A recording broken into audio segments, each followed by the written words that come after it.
Oke, hari ini kita akan membahas materi ketiga untuk pertemuan ketiga yang kemarin kita sempat tertunda. Ini terkait materinya mengenai dioda atau salah satu komponen aktif. Jadi kalau minggu kemarin teman-teman sudah pernah mungkin di pertemuan di pengantar teknik elektro mengenal beberapa komponen pasif yaitu terkait resistor, induktor, dan kapasitor. Mungkin nanti selanjutnya kita akan bahas mengenai beberapa komponen aktif. Nah, salah satu komponen aktif yang akan kita bahas hari ini itu adalah mengenai dioda. Kita akan sampaikan atau kita akan lihat seperti apa konsep dari dioda itu sendiri. Sebelumnya teman-teman sudah pernah ada yang dapat materi dioda di perkuliahan sebelumnya atau baru di sini? Baru, Bu. Sebelumnya belum. Cuman Oke. kalau sekedar ngejelasin selewat aja gitu. Selewat tuh sampai mana berarti Ren? Udah pernah sampai. Kayak kayak pengenalan diodanya aja.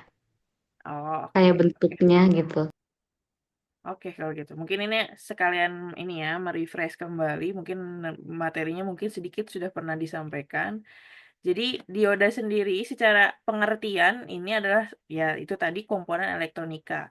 Fungsi utamanya dari dioda itu adalah yang paling utama itu adalah alat penyearah atau alat pengarah. Bahasanya apa yang benar ya? Penyearah atau pengarah arus listrik.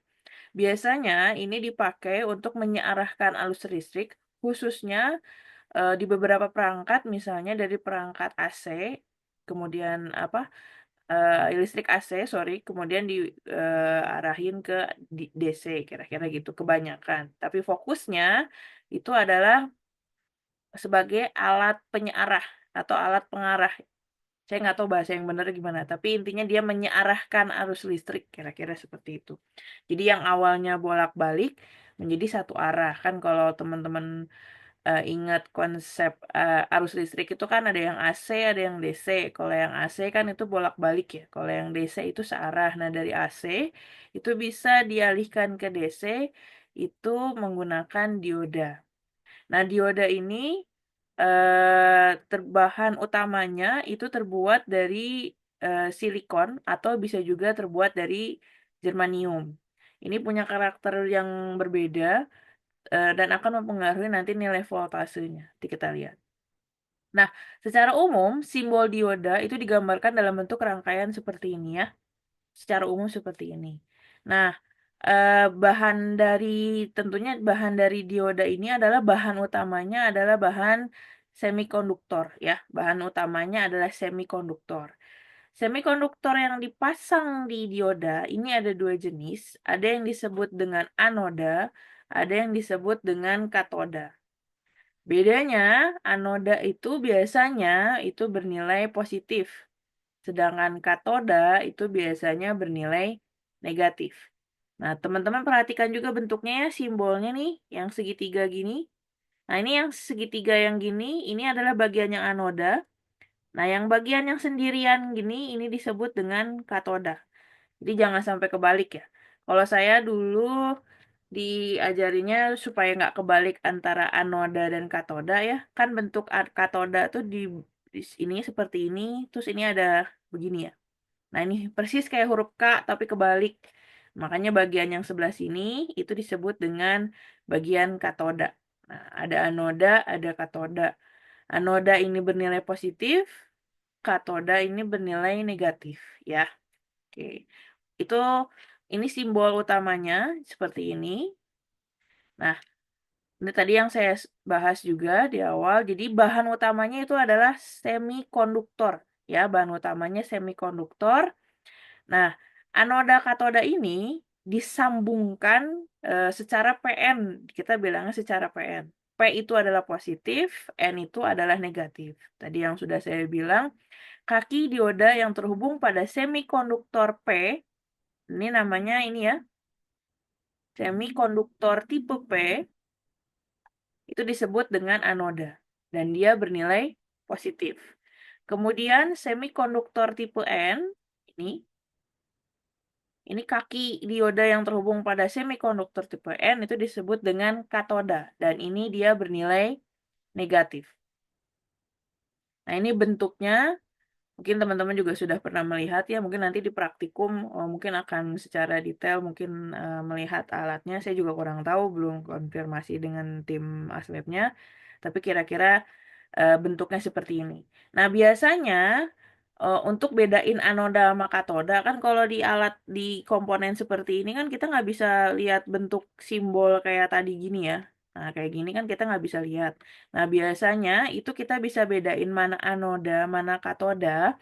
Kalau dari komponen seperti ini, pada bentuk asli dioda, kalau di sini ada bentuk cincin yang melingkar nih, di sini, terus ada di sini, terus ini di ujung sini juga ada. Nah, yang dekat sama garis melingkar ini biasanya adalah bagian kaki yang disebut dengan katoda. Nah, yang jauhnya ini disebut dengan anoda. Jadi yang ini anoda, ya, yang ini katoda. Pokoknya yang dekat sama garis melingkar ini disebut dengan kaki katoda. Makanya di sini disimbolkannya seperti ini. Gitu. Nah, prinsip kerja dioda itu secara umum dibagi jadi dua. Ada yang disebut dengan bias maju atau forward bias, ada yang disebut dengan bias mundur atau reverse bias. Nah, kalau forward bias atau bias maju itu eh, bentuk apa ya? Bentuk prinsip kerja yang memang umum terjadi pada beberapa perangkat. Nah, jadi ini saya ceritakan dulu. Jadi kalau kita lihat di sini, komponen semikonduktornya dioda itu kan ada P dan ada N, ya. Nah, yang disebut dengan forward bias atau bias maju dengan kondisi tegangan seperti ini, ya, kondisi tegangan seperti ini, di mana ini adalah nilai positif dan ini nilai negatif, sehingga listrik itu akan mengalir dari kutub positif ke kutub negatif. Jadi kan arus listriknya akan mengalir ke sini ya. Jadi dari positif dia akan mengalir, nanti dia akan balik lagi ke negatif, kira-kira gitu. Nah, kalau semikonduktor P yang bernilai positif itu bertemu dengan arus listrik positif juga, kemudian nanti di sini dia akan menghasilkan arus listrik negatif karena keluar dari semikonduktor N itu disebut dengan forward bias atau bias maju. Jadi kalau positif, jadi arus listrik positif ketemu semikonduktor positif, jadi positif positif itu disebut dengan bias maju atau forward bias. Ya, dalam kondisi ini arus dapat mengalir melalui dioda. Jadi nanti arusnya dia mengalir seperti biasa hingga mencapai tegangan ambang tertentu. Nanti biasanya ada ambang tegangan batasnya itu sampai berapa, tapi dia akan terus mengalir tidak tertahan, kira-kira gitu. Jadi saat arus arus listrik positif mengalir dan bertemu dengan semikonduktor P, dia akan listriknya akan mengalir diteruskan hingga ya prinsip arus ya berputar seperti itu. Itu disebut dengan tadi adalah forward bias atau bias maju. Beda halnya dengan bias mundur. Nah, kalau teman-teman lihat di sini sumber tegangannya dibalik.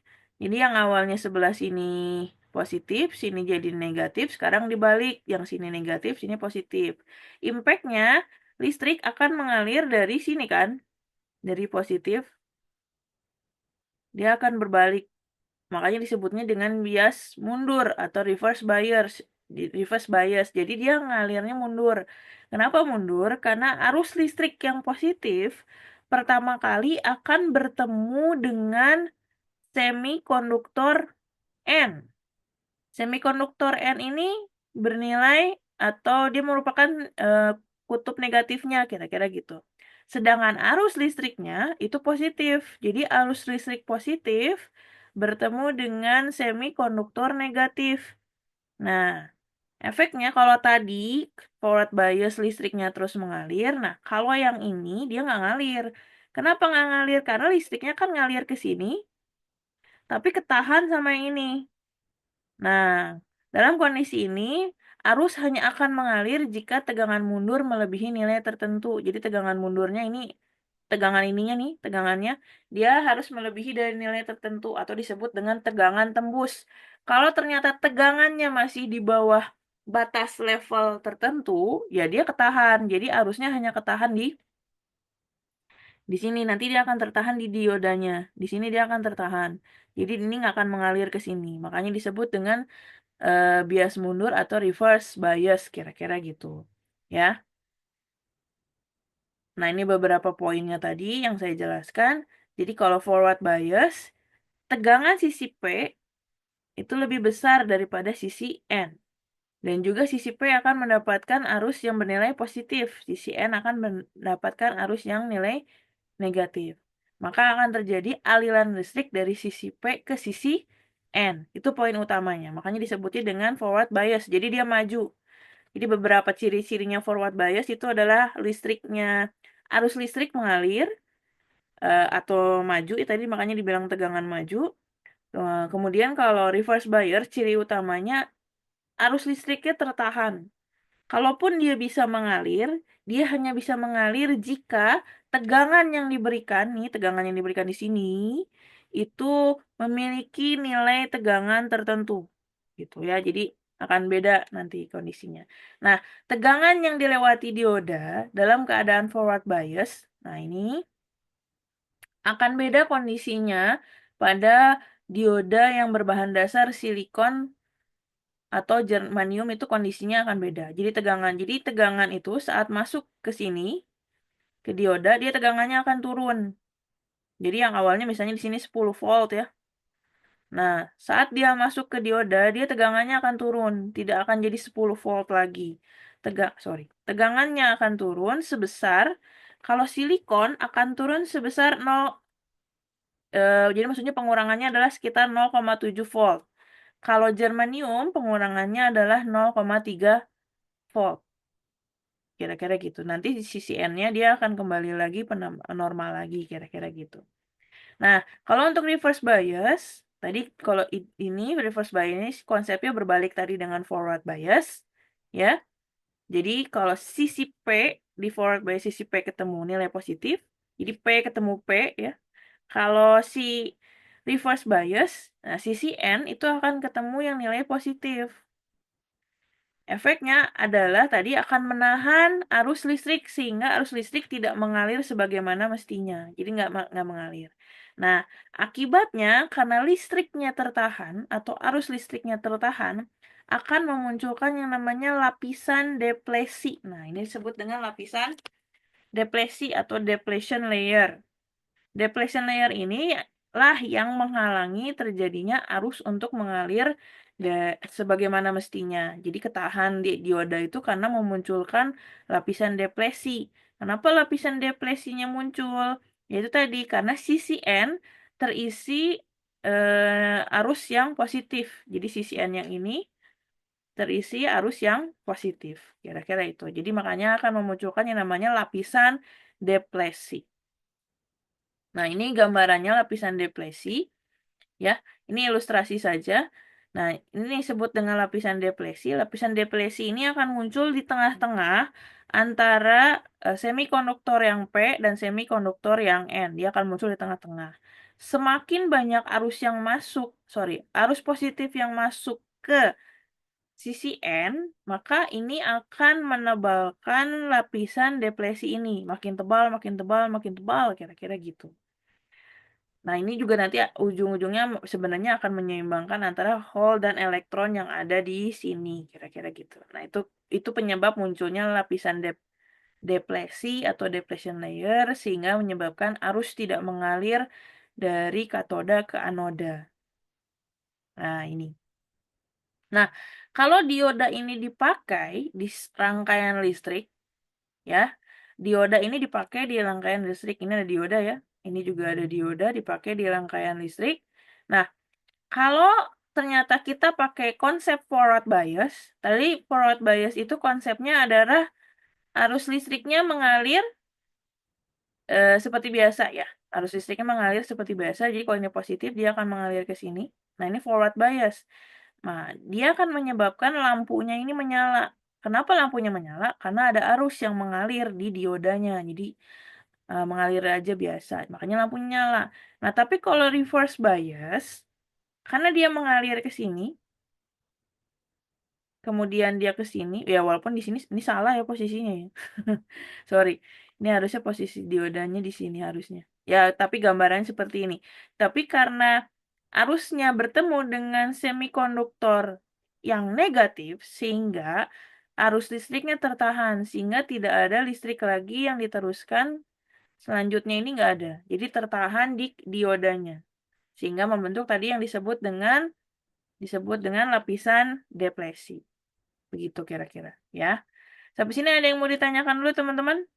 Kira-kira bisa dipahami terkait penjelasannya? Bisa Bu, bisa dipahami. Bisa Oke. dipahami, Bu. Kalau itu nanti kalau saya kecepatan di interrupt aja ya. Oke. Ini yang masuk baru 12 orang ya. Berarti sisanya tidur kayaknya.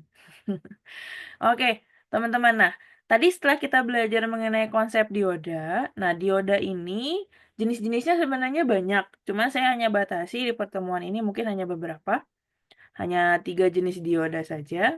Nah, dioda yang secara umum nanti ke depannya akan dibahas adalah jenis dioda Zener. Nah, kalau tadi di awal saya jelasin bahwa dioda itu fungsinya adalah penyearah tegangan ya, penyearah tegangan. Nah, salah satu jenis dioda ini, dioda Zener, selain bisa jadi penyearah arus, ternyata dia bisa berfungsi sebagai stabilisasi tegangan. Jadi menstabilkan kondisi tegangannya, ya. Jadi dioda Zener ini bisa menstabilkan tegangannya. Tapi dia bisa berfungsi jadi stabilisator.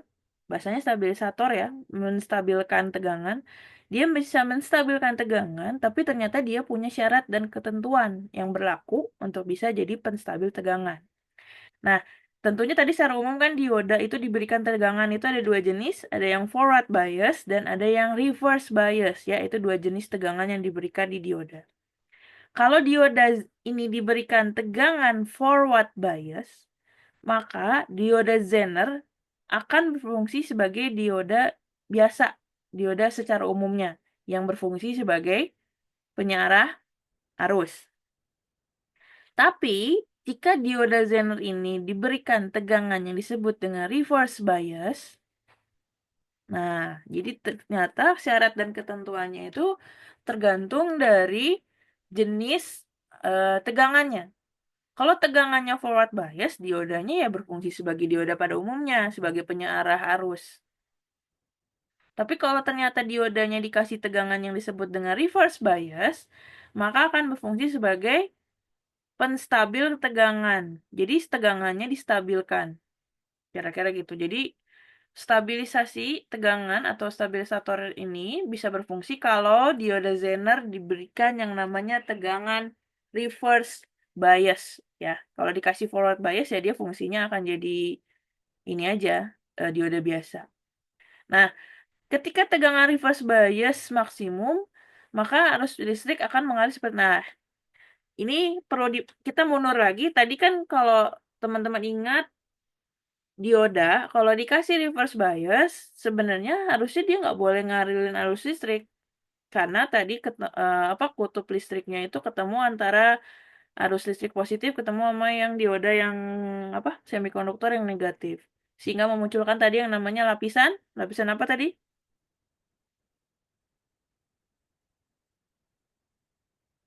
Fadilah lapisan apa tadi yang dimunculin? Ingat nggak lapisan yang muncul gara-gara reverse bias itu disebut dengan lapisan?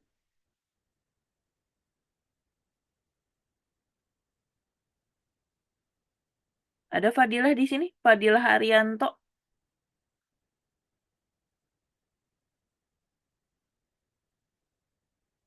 Oke, nggak ada. Suaranya nggak ada ya.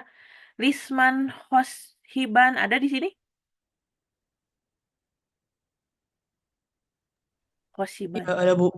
Ada ya, Lisman coba bisa bantu saya nggak? Tadi kan di reverse bias itu akan memunculkan lapisan apa sih sehingga si arus itu tidak bisa mengalir dari di rangkaian itu? Lapisan apa disebutnya?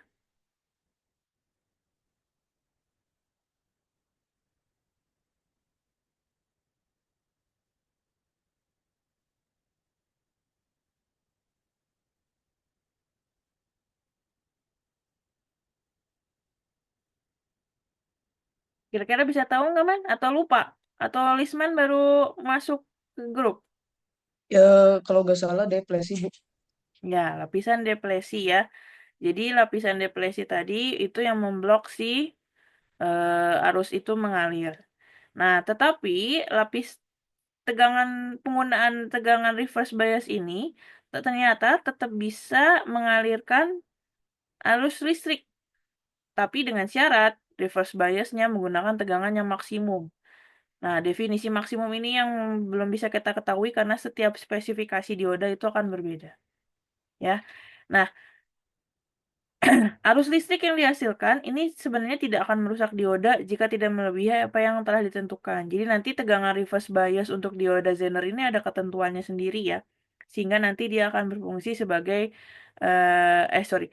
Eh, Sehingga nanti dia akan bisa mengalirkan arus listrik kira-kira gitu. Nanti ada tegangan maksimumnya tergantung dari spesifikasi si dioda Zener itu sendiri. Jadi khusus untuk dioda Zener, walaupun dia diberikan tegangan bias dengan nilai maksimum tertentu, ya, tolong digarisbawahi maksimum tertentu, tegangan tertentu, maka listriknya akan mengalir seperti dalam kondisi keadaan forward bias. Walaupun kondisinya berbeda ya, forward bias mah langsung gitu. Nah ini enggak. Nah arus listrik yang dihasilkan tidak akan merusak dioda jika melebihi dari apa yang telah ditentukan. Kemudian, nah, jika tegangan bias ini dapat dikendalikan pada level tertentu, maka dioda tersebut disebut dengan dioda Zener. Jadi poin utamanya dari dioda Zener adalah penggunaan tegangannya. Jadi yang digunakan adalah tegangan reverse bias. Kalau dia pakai forward bias, ya dia nggak akan jadi dioda Zener, tapi dia jadi dioda biasa aja gitu. Memang berfungsi sebagai dioda secara umumnya saja untuk penyearah, tidak untuk penstabil tegangan, ya. Nah, dioda Zener disimbolkan seperti ini. Nah, dia bedanya dari sisi katodanya ini. Ada bentuknya seperti huruf S seperti ini ya. Kemudian ini secara umum bentuknya hampir mirip kayak resistor ya. Nah, ini untuk bentuk dioda Zener. Nah, dioda Zener itu tadi saya sudah bilang memiliki tegangan yang telah ditentukan dalam pembuatannya. Setiap spesifikasi dioda Zener itu akan berbeda nilai tegangannya. Nah, nilai tegangan ini mempunyai rentang dari beberapa volt tergantung dari spesifikasi dan juga dengan toleransinya. Nanti setiap teman-teman beli dioda Zener misalnya ya, itu akan punya spesifikasi dan ukurannya tersendiri tegangan maksimumnya itu berapa gitu. Nah, dioda Zener akan mengalirkan banyak arus listrik jika tegangannya terlalu tinggi. Jadi kalau tegangan dari sininya tinggi, dia akan mengalirkan arus listrik.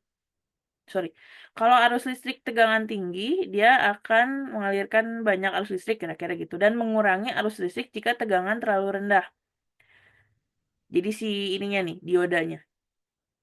Poin utamanya ada di diodanya. Kalau diodanya punya dioda dioda Zener ini punya nilai tegangan yang tinggi, maka dia akan memberikan arus listrik dengan tegangan tinggi juga ke sekitarnya.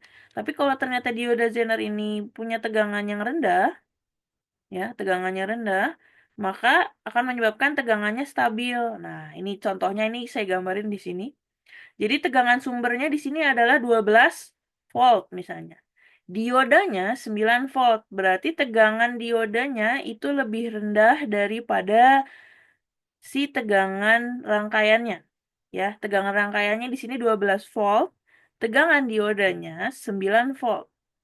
Maka kita di saat kita disuruh untuk mengukur tegangan rangkaiannya atau tegangan di sini saya mengukur yang ini. Nah, tegangannya tidak akan jadi 12 volt. Teman-teman ingat nggak konsep tegangan di rangkaian paralel? Masih ingat nggak? Atau lupa? Kalau kalau sebuah rangkaian disusun secara paralel, tegangannya sama apa beda?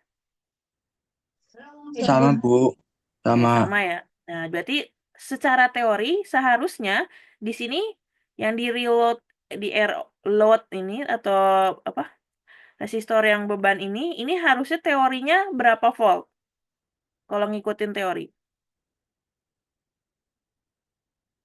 12. Berapa? Bukan, Bu.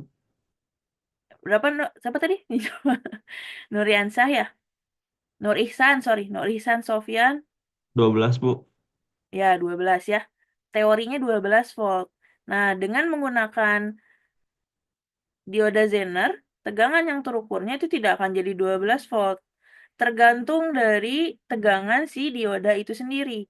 Kalau tegangan diodanya lebih kecil dari tegangan si rangkaian, maka tegangan yang ini, tegangan si bebannya, tegangan si beban ini akan berkurang menjadi 9 volt.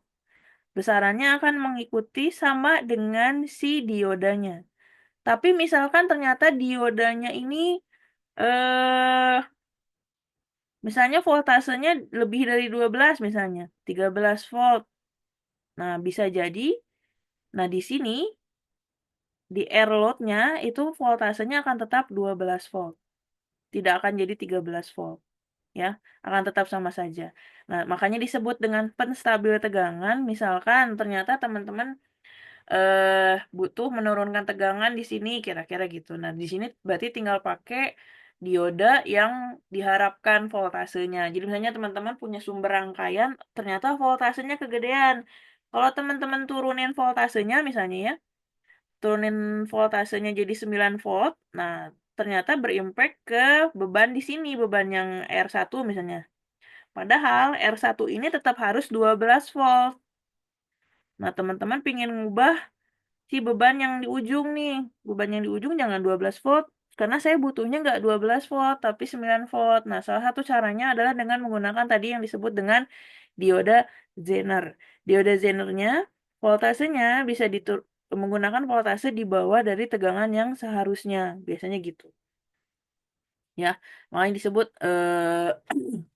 diodanya berfungsi untuk penstabil sorry, penstabil tegangan atau tegangannya akan menjadi stabil. Nah, kira-kira gitu. Jadi voltasenya bisa diturunkan. Voltase dioda ya, voltase diodanya diturunkan sehingga bisa menghasilkan tegangan di air load-nya ini atau resistor load, beban resistornya ini yang sama dengan si diodanya.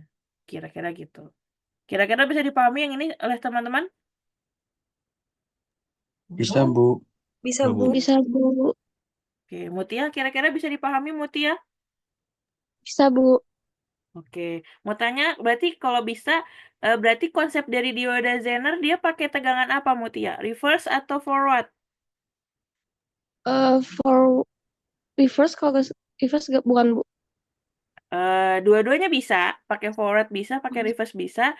Cuman supaya dia jadi penstabil tegangan, pakai reverse bias atau forward bias, Mutia? Reverse bias. Iya, reverse bias. Kalau pakai forward bias, dia akan jadi gimana dioda Zenernya?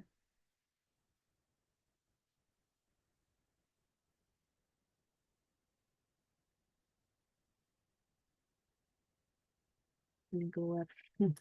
Ya, Mutia. Kalau dikasih forward bias, dia akan gimana dioda Zenernya? Gak bisa stabil, Bu, tegangannya. Oke, nih saya koreksi ya.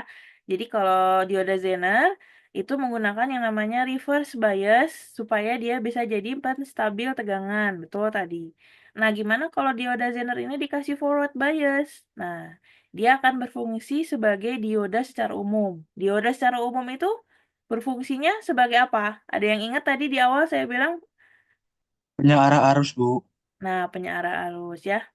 Jadi kalau dia dioda Zenernya ini dikasih forward bias, dia akan berfungsi jadi penyarah. Kalau dikasih reverse bias, dia akan berfungsi sebagai penstabil tegangan. Ya, oke, bisa dipahami sampai sini konsep dioda Zener, teman-teman? Bisa Bu.